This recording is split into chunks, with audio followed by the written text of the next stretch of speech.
The first thing that caught my attention wasn't the way she smiled, nor the nervous energy she was trying to hide beneath her professional polish.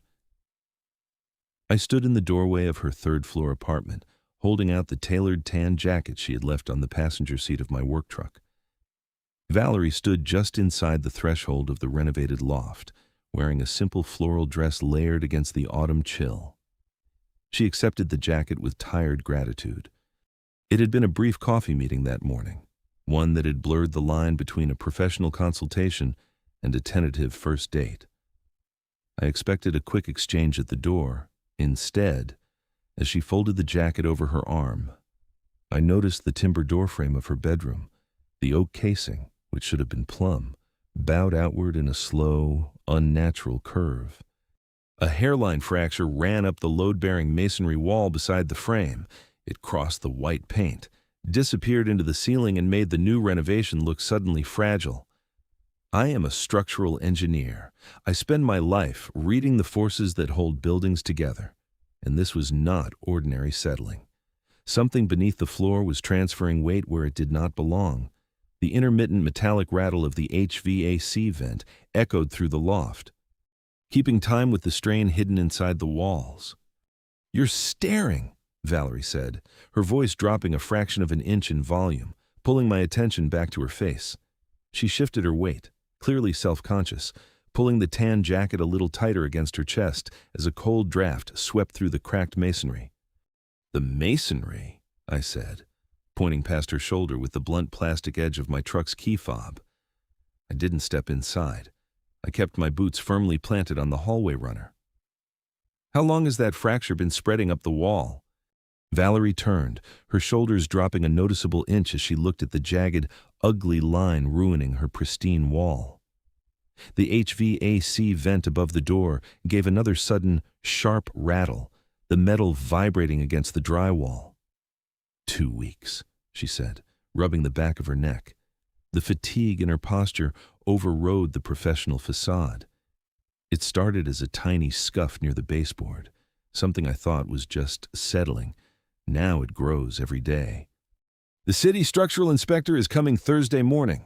An anonymous complaint was filed against the building's certificate of occupancy, citing foundation hazards and code violations." I looked at her and recalculated everything I had assumed during coffee. I had mistaken a polished owner for someone who could solve every problem with money. "You could hire a plasterer to patch that before Thursday," I said, my tone flatter and colder than I intended. She let out a dry breath that sounded more like surrender than laughter. She didn't get angry at the suggestion. She looked exhausted. "I don't want it hidden, Adrian. I want it fixed. I put every dollar I've earned and a large commercial loan into this property. If the city pulls the certificate of occupancy on Thursday, I lose the building and everything I built for the last 15 years. Her jaw tightened, but she didn't argue. She told me she had put every dollar she had and a large bank loan into the property. If the city suspended the certificate of occupancy, she would lose the building and the work of 15 years. I looked back at the crack. In my trade, one principle never changed. Load always finds the weakest point. "You don't need a plasterer," I said. "You need a structural engineer and a temporary shoring plan filed with the city before the inspection. Otherwise, the inspector may restrict occupancy until the danger is addressed." "I can't afford a major engineering firm on a 12-hour notice," she said, her grip tightening on the canvas jacket until her knuckles went stark, bone white. "The retainers alone. I have an active state license, professional insurance, and diagnostic tools in the truck," I told her, taking a deliberate half-step back into the hallway. "I charge a standard emergency fee. If you want me to take the inspection, design, and reporting work, we start now. You decide." Her dark eyes searched mine for a long, quiet, incredibly tense second. She was looking for the catch, the hidden cost, the ulterior motive. Finding none, she gave a single definitive, sharp nod. "Start."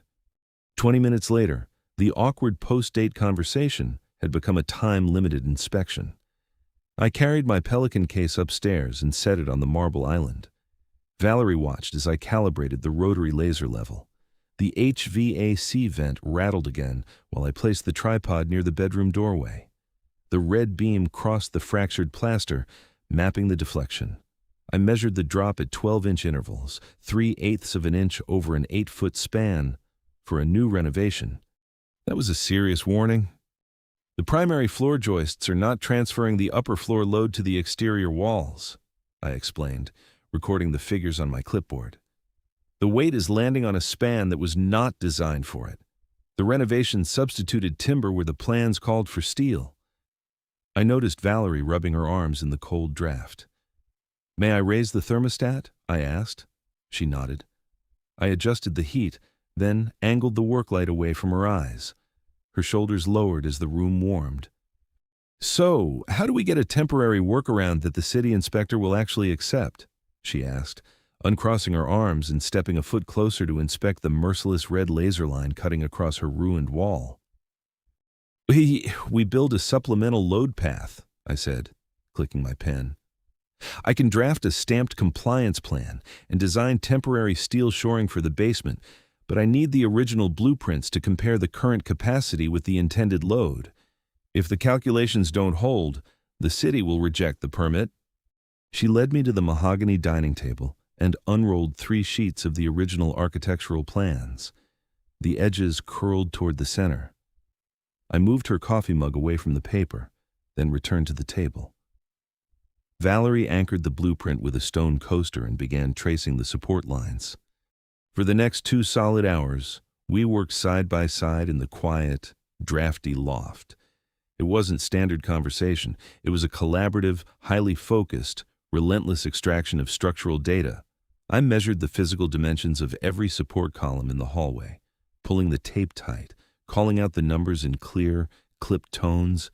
Valerie stood at the table, cross-referencing my live, on-the-ground measurements against the historical blueprints, her finger tracing the faded blue architectural lines with total, unbroken focus.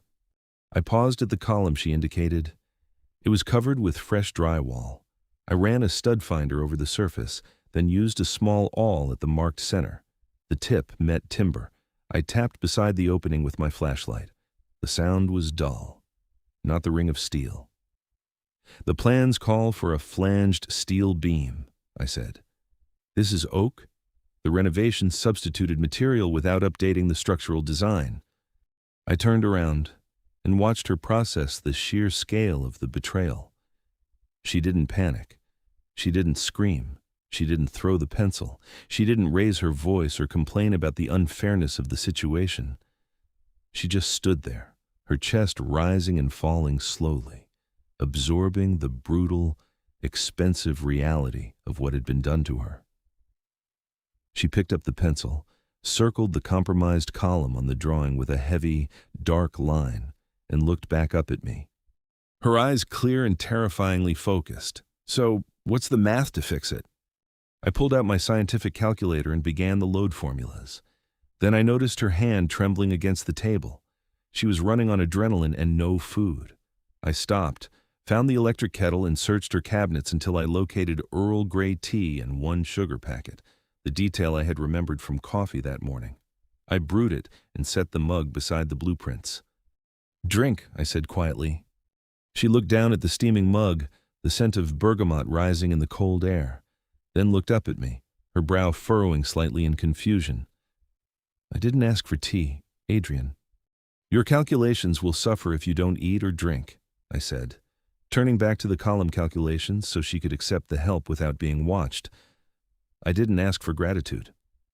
A minute later, the silence broke with the clink of the mug, followed by her steadier breath as she took the first sip. By midnight, the fractures were mapped, the deflection points recorded, and the temporary shoring calculations checked twice. Before sunrise, I submitted the emergency permit through the commercial engineering desk, attaching my license, proof of insurance, load calculations, and shoring drawings. The city accepted the filing for review and scheduled the inspection for Thursday morning. On Thursday morning at 8, the city structural inspector arrived at the loft. The original contractor came with him. The renovation records connected the contractor to the substitution, and his company had recently sent Valerie an offer to purchase the building if the inspection failed. The timing was suspicious, but suspicion was not proof. They entered with the inspector's clipboard already open to the crack above the bedroom door. The contractor began to speak over Valerie. I did not let the meeting become an argument. I placed the stamped engineering report on the counter and asked the inspector to review the measurements, permit number and shoring drawings before making a determination. The temporary shoring is installed according to the submitted plan, I said. The report includes the measured deflection, load calculations, anchoring details, and permanent retrofit schedule. I'm asking for a documented review of the temporary permit, not a conclusion based only on the visible crack. All right. The inspector checked the permit against the report, measured the shoring points, and asked me to explain the load path. He did not accept my conclusions automatically. He called the city engineer, reviewed the basement photographs, and recorded the remaining risk. After the review, he issued a written conditional occupancy notice.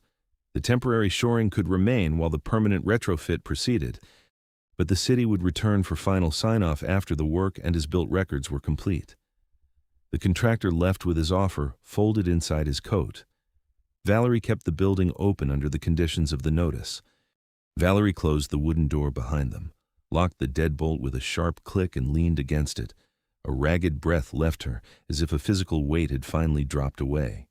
The floorboard dipped a millimeter beneath her. I asked, "May I?" She nodded. I placed a brief hand at her back to steady her, then stepped away again. "You got us through round one," she said, looking up at me, the color finally, slowly returning to her pale face. "Round two is the actual, physical construction," I warned her, picking up my clipboard from the counter, ensuring I maintained a professional distance.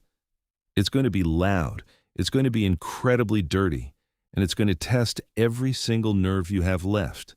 We have to rip open the walls, expose the timber, and winch thousands of pounds of steel up 3 flights of stairs." "I don't care," she said, her voice finding its sharp, commanding edge again, her posture straightening. "Just tell me exactly what we need to do." Before we opened the first wall, Valerie called every tenant herself. She explained the restricted areas, the inspection schedule, and the possibility of temporary noise after 6 in the morning. One tenant demanded a rent reduction, another threatened to leave. Valerie listened to both without promising what the lease did not allow. When she finished the calls, she set the phone beside the plans. "You could have had your assistant do that," I said. "I own the building. They deserve to hear it from me." "You're not hiding behind the paperwork." "I'm trying not to." The vent rattled above us. She looked up at it, then back at the crack. "When this is fixed, I want to know exactly what was wrong," she said. "No polished summary, no contractor's version. I want the measurements, the photographs, and the names." "You'll have them." "And if the record makes me look foolish?" "Then it will still be your record." She held my eyes for a moment, then picked up the clipboard. "Fine," she said. "Start with the first column." The next 4 weeks became a measured sequence of demolition, inspection, and repair. My crew opened the affected walls while Valerie coordinated tenant notices, bank calls, and material deliveries. Every morning at 6, she met me downstairs with a color-coded clipboard. I gave her the previous day's readings and the day's safety restrictions. She gave me the vendor schedule, the access list, and whatever new problem had arrived overnight. We did not always agree. She wanted the drywall opened farther than the permit required. I wanted another core sample before authorizing the next pour. She accused me of treating her building like a patient who could not speak for itself. I told her the building was speaking very clearly. She simply disliked the diagnosis.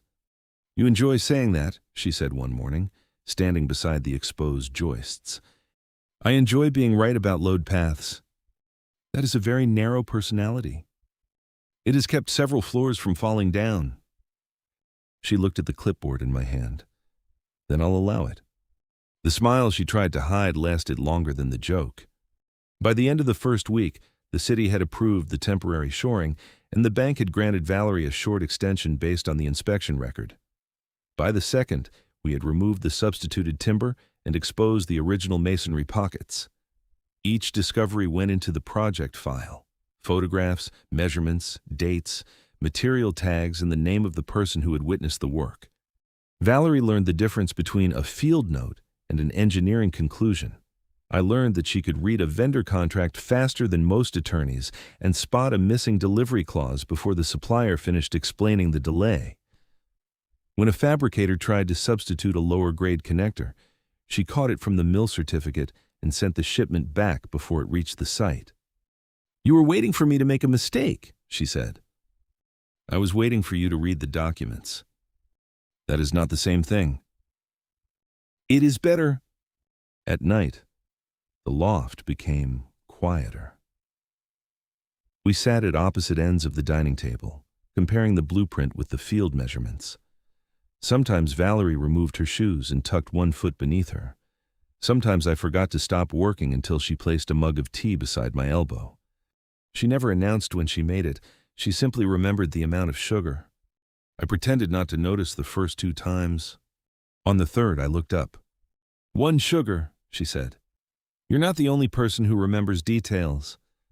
The HVAC vent rattled above us. Neither of us spoke until the sound faded. One Tuesday evening, after a grueling 12-hour pour of foundation concrete in the cramped basement, I walked upstairs to give her the day's sign-off. I found her sitting on the dark steps, staring at a multi-page invoice from the material supplier.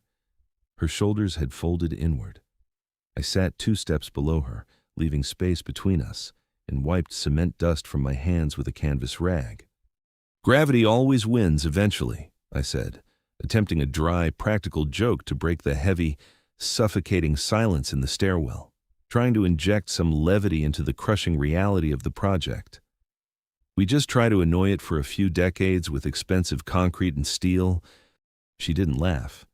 She didn't even smile. The joke landed horribly, sinking like a stone. She just looked exhausted, carrying the kind of deep, bone-weary, existential fatigue that an entire weekend of sleep doesn't even begin to fix. "I got an official offer from the original contractor today," she said quietly, her voice devoid of any energy, handing me the formal, legal letterhead. "He wants to buy the building, as is. It would clear my massive compounding debts, pay off the bank, and leave me with exactly nothing.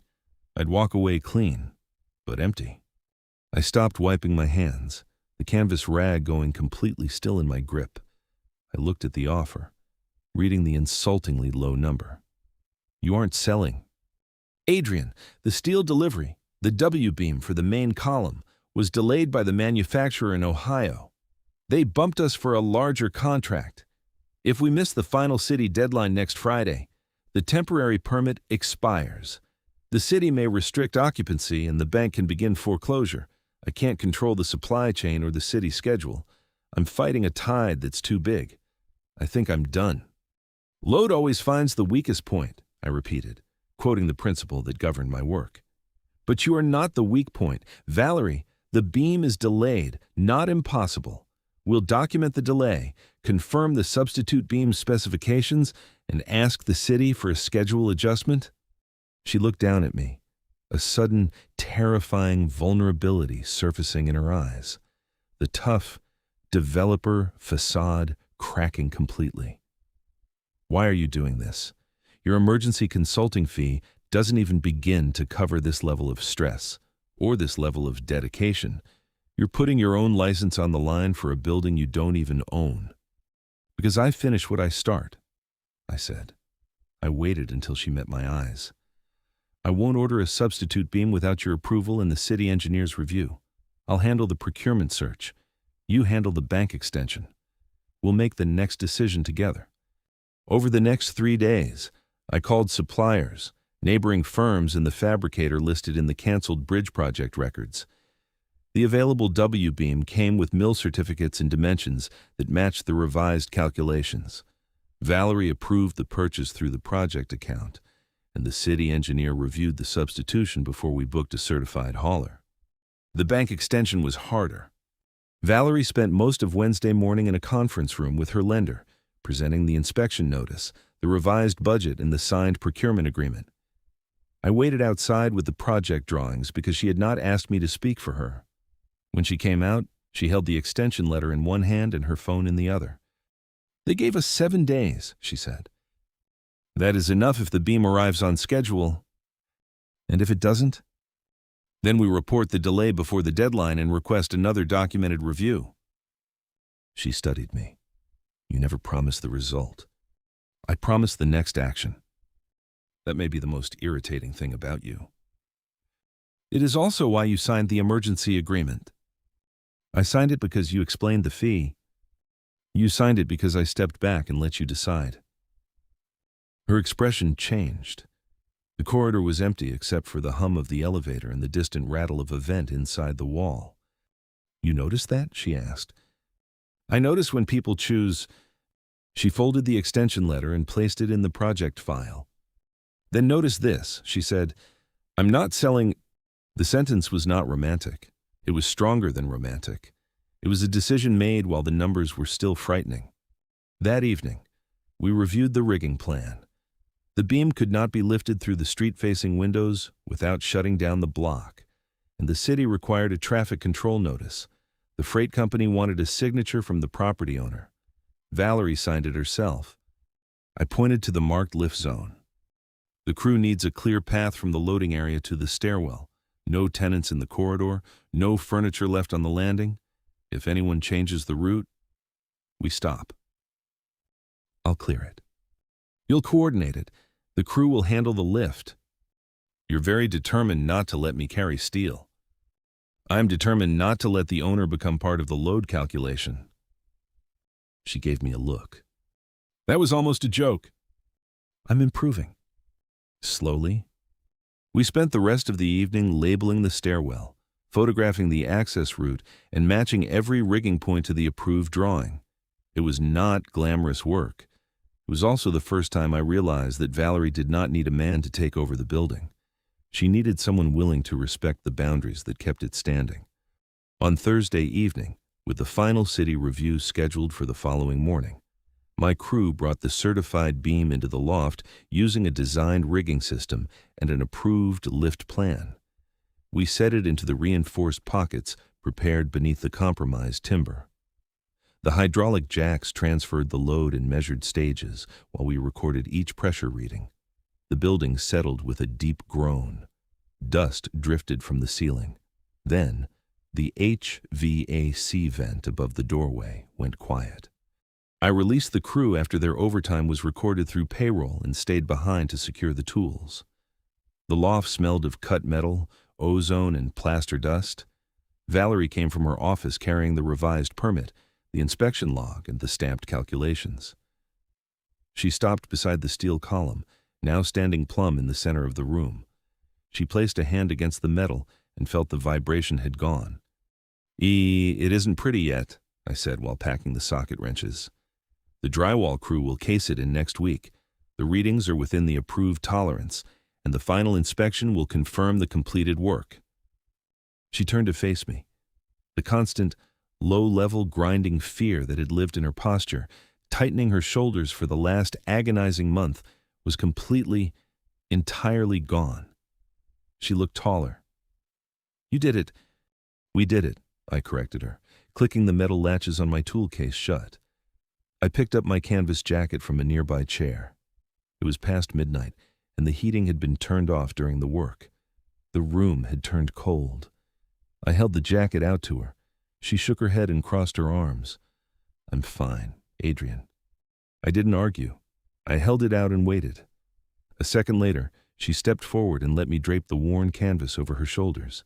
She pulled it tight, and the shivering eased. "The compliance reports are on the kitchen counter," I said, pointing to the manila envelope. "The inspector will review the readings, the as-built notes, and the permit conditions in the morning. If the records match the work, the city can issue the final sign-off. Until then, the conditional notice remains in effect." I picked up my tool case and grabbed my keys. The immediate danger had been controlled, but the retrofit still needed drywall, as-built records, and the final city sign-off. I had done my part for the night. It was time to leave before the professional line blurred further.